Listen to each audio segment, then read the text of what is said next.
Hi guys, this is Dormouse03, and this is The Evil Within, Akumu difficulty, continuing Chapter 7.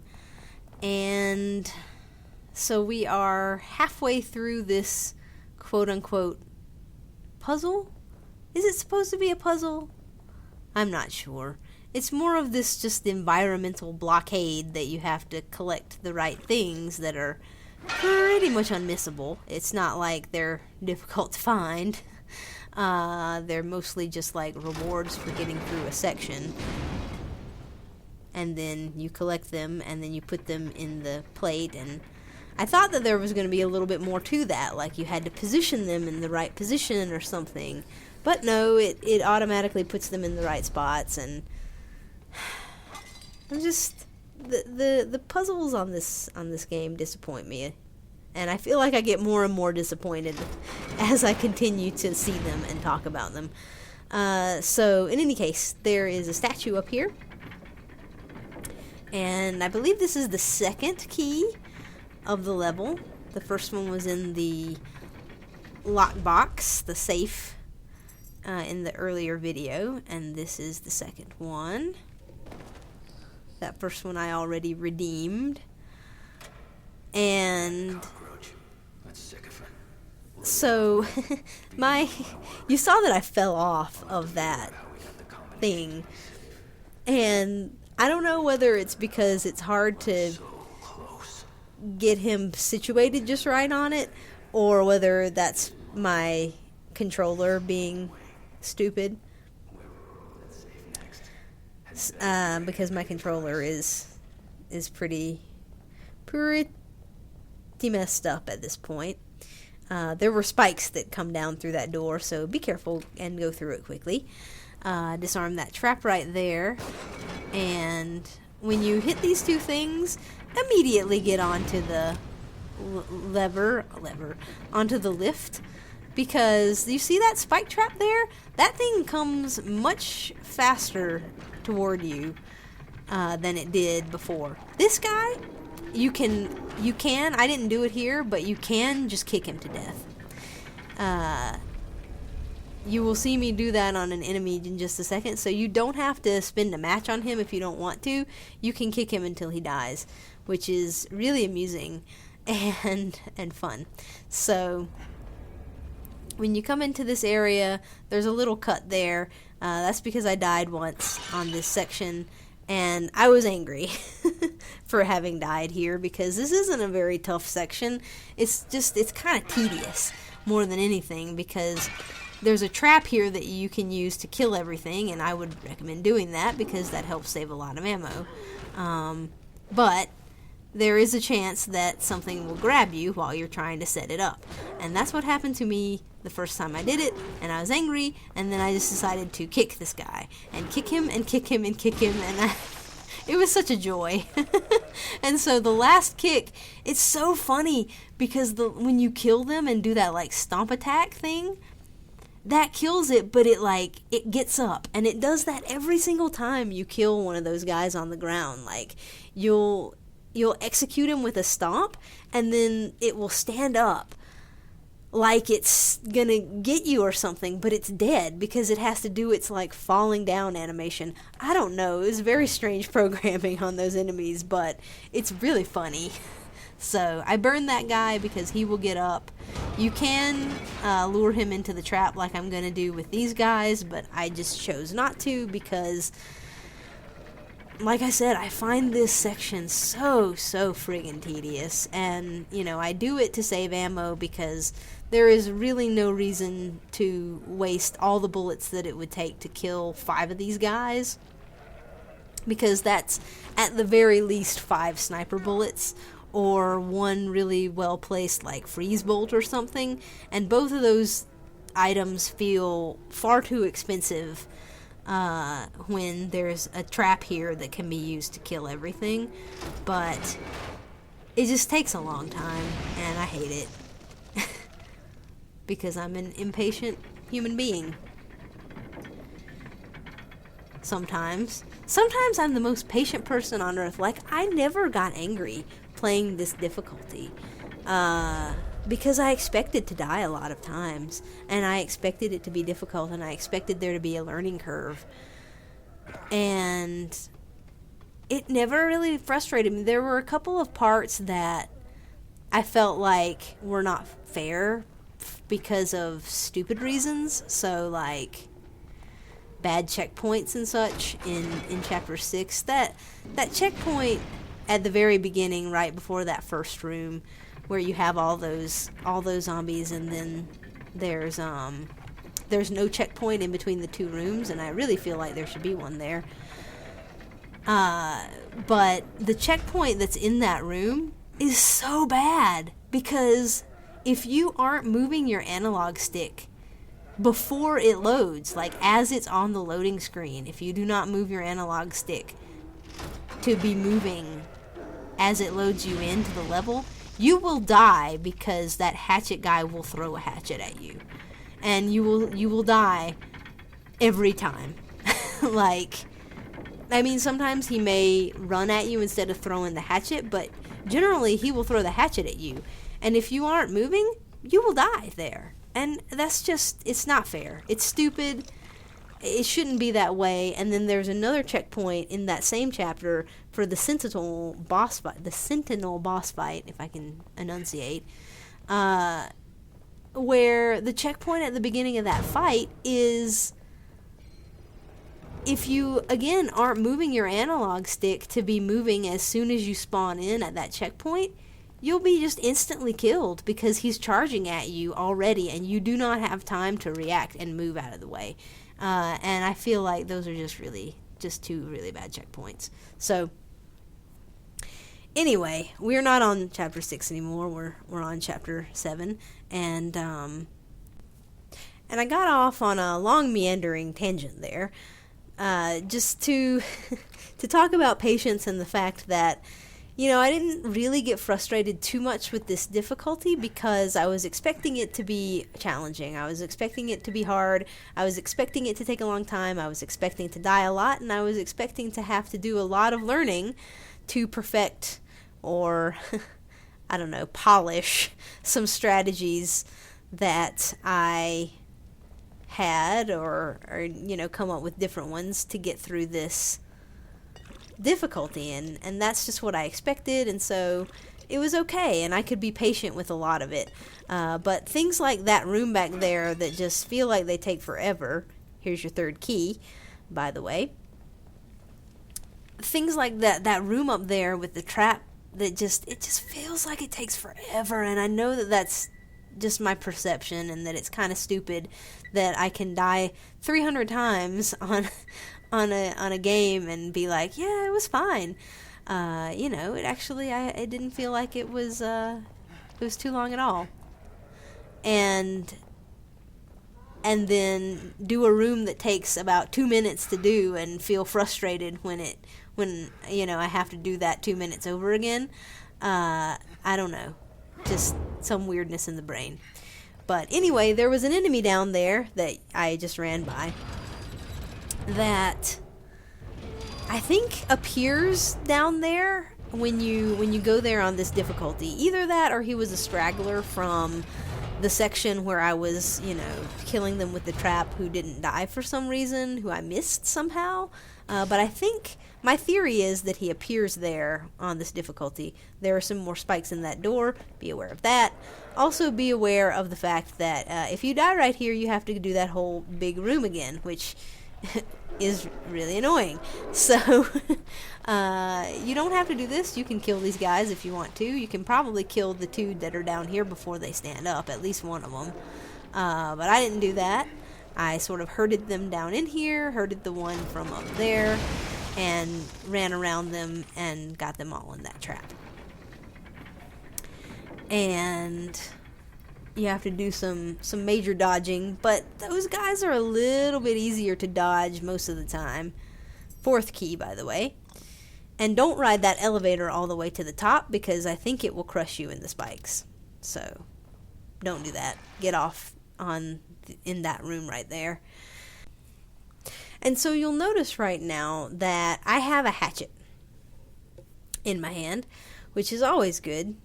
Having a hatchet is is a very good thing. And I picked it up in that room where I turned the crank just then. It's to the left of that, and I didn't comment on it at the time because I was deep in my little tangent that I was having about patience. That was just to say that sometimes I have it and sometimes I don't. But having the hatchet is important because I'm going to use that to take care of one of the keepers, or one of the manifestations of the keeper, because I think there's only one keeper, although that's not true because sometimes you fight in chapter 15 you fight two of them at once, so it's unclear whether there are multiple keepers in this room or whether it's the same keeper that just keeps respawning. Haha, keeper. He keeps going. And here's the guy that spawned down here again. He's still derping around down here, and I'm still going to not bother with him. But I got the checkpoint back there when I went into the room where you put the slab in. And I died here because I came down and tried to get these traps and messed one up and blew up and had to come back down and do it again. But that is why I waited until I got that checkpoint to come down here and get those two traps, because I wanted the 4 trap parts, but I didn't want to risk messing it up and having to do that room that I hate again. And so that was the strategy that I used to get the trap parts. I don't know where that guy went. It's like he just disappeared off the face of the earth, but I'm not going to question it. So you might have to run around him again. I'm not sure. It was very strange. You'll also notice that the traps that I disarmed, the wire traps that I disarmed down there, were back. I don't know. I guess when I got the checkpoint, I just didn't. It reloaded when I had to reload from the checkpoint. It also reloaded those little wire traps. I don't know what happened there, but anyway, we put in the last face slab and head down here, and I still have my hatchet. And again, that's going to be really important because the hatchet will kill the keeper in one hit, which is kind of crazy. Because you would think that the keeper has more life than that, but he actually doesn't. Or maybe he just has a weakness for hatchets. I don't know. I mean, you'd think anything would have weakness for hatchets, because hatchet to any part of the body is going to do a lot of damage. So, I don't know. Anyway, cut yourself out of that trap, and then be prepared to do some crazy dodging here. You can have the luxury of seeing the path, but there are more traps here, and they are in different places than they were on the other difficulties. I believe as the difficulty gets higher, the more traps there are in that little section, and it can be super duper annoying to get through. I think I died about a bazillion times when I was doing it on Survivor, but I might have made it in one go on that run. In fact, I did, because I didn't have to do an edit there. So yeah, I did that first time, which amazes me because I'm horrible at those things. Just absolutely terrible. So anyway, we are coming up to the keeper fight here, and you will notice when I start this fight, I'm going to put down the hatchet because I want to use that hatchet on a particular keeper, and it's not this one. So I shoot him with the sniper rifle and then move, because he will close the distance on you very quickly, and then I'm going to shoot him one more time and he's going to die. I don't think I've upgraded the sniper rifle any at this point. I don't think I've upgraded the damage on it at all. So 2 non-upgraded sniper rifle shots will kill a keeper on this section of the game.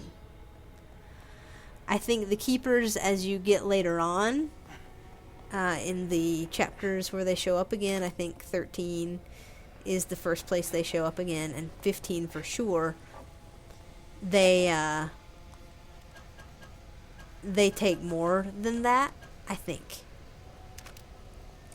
And so right now I'm collecting some stuff, and again, be aware of the poison gauge right here, because it moves much faster on this difficulty than it did on Survivor. So just be aware of that. You can get that turned and move through this door before that keeper will get to you. So that is a very good thing. We don't have to worry about that particular one right now. And we're gonna move through this area and try to move pretty quickly and pick up stuff as fast as you can, because the poison is still closing in. I believe once you turn this crank right here, it stops going up, although I'm not 100% on that. We shall see. So here we have the next one, and this is the one that I use this hatchet on right here, I think. This guy, you can't hurt him until he's fully spawned in. And there we go. So if you hit him with the hatchet as he's standing up, it will not kill him, and I learned that the hard way. So don't make the same mistake that I did. Wait until he's fully stood up, and you know the screen isn't doing that wonky thing anymore, and then hit him with the hatchet. So after you do that, the poison will start again, and we have this jerk face who is knocking off the handle, and you can go pick up the handle that was very conspicuous before. There it is, sitting right on the table here. And this guy can be annoying, because you don't want to have to run around this place too much, because he'll start laying those barbed wire traps, which are incredibly annoying. In fact, I'm surprised he hasn't laid any of them right now. So the poison is about to kill me. I don't have time. I hit him with the freeze bolt and go turn the crank. So that's what I would do the first time. Don't bother running around. I was trying to not have to use my freeze bolt there, but I think he just moves too fast. He moves faster on this difficulty than he does on the other difficulties, and so I just used the freeze bolt to be able to stop him, and then run, move your butt, don't get caught on the pipes, Sebastian, and move on out of this level.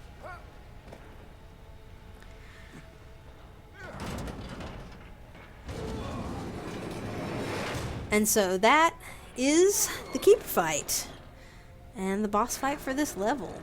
So keeping the hatchet with you to kill, I find the second one to be in a less advantageous position to kill, and so that's why I used the hatchet on the second keeper